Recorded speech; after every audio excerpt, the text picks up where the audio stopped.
Le système de santé français est au bord de l'explosion. C'est le diagnostic du président des mutuelles françaises. Il estime qu'avec la hausse des tarifs des mutuelles initiée par le gouvernement, de plus en plus de Français renoncent à se faire soigner. On l'écoute. Nous sommes très inquiets. Nous sommes inquiets à la fois pour ces questions d'accès aux soins, nous sommes inquiets pour d'autres raisons. Quand on regarde la situation financière de l'assurance maladie aujourd'hui, 136 milliards d'euros de dettes accumulées à la CADES depuis des années que nous transmettons à nos enfants, 10 milliards de déficit annuel, un décrochage entre les prix réellement pratiqués, les honoraires des médecins et la base des remboursements. Tous les ingrédients sont réunis pour avoir un système qui explose à plus ou moins court terme.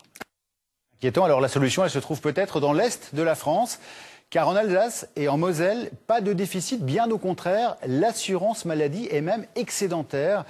Il faut dire que la Sécu bénéficie là-bas d'un statut particulier qui correspond à celui d'une mutuelle. En clair, on cotise plus, mais on y est mieux remboursé.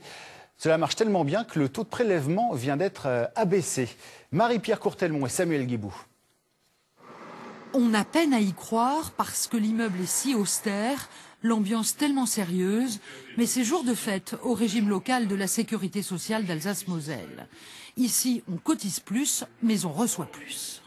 C'est un régime complémentaire obligatoire, c'est-à-dire qu'au lieu de prendre une mutuelle, les assurés sociaux disposent d'un régime qui les couvre jusqu'à 100% en termes d'hospitalisation et 90% en termes de dépenses de santé de ville.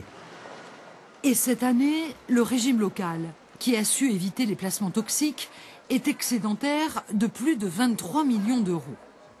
Il a donc décidé de faire passer le prélèvement obligatoire de 1,6 à 1,5% sans plafonnement de ressources. L'histoire commence pourtant en noir et blanc. En 1946, au lendemain de la Seconde Guerre mondiale, quand le Concordat régit les relations entre l'Alsace, la Moselle et le reste de la France. C'est à ce moment que naît ce régime particulier et local de couverture santé. Cet après-midi, Philippe et son épouse ont repris des couleurs. Ce cardiaque ne va chez son médecin que pour un examen de routine. 12,8, ça c'est bien.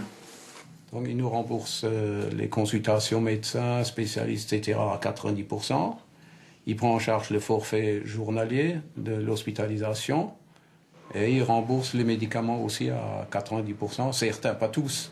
Ça dépend si c'est les tickets bleus. Autre particularité, le MEDEF, qui siège à hauteur de 50% dans les autres caisses primaires d'assurance maladie, ne participe pas au conseil d'administration de ce régime local. Il a d'ailleurs refusé de répondre à nos questions. Et la CFDT, majoritaire, n'a pas l'intention de lui ouvrir les portes comme cela. Parce que c'est quand même un régime qui aujourd'hui est géré avec un regard de solidarité, un regard où on part d'un principe que je cotise par rapport à mes moyens, mais je reçois par rapport à mes besoins. Ce n'est pas tout à fait la philosophie développée par le MEDEF. Il y a 8 mois, la CFDT de Strasbourg a écrit au Premier ministre. Elle lui propose de généraliser à toute la France un système qui marche si bien dans l'Est du pays. Le syndicat n'a toujours pas reçu de réponse.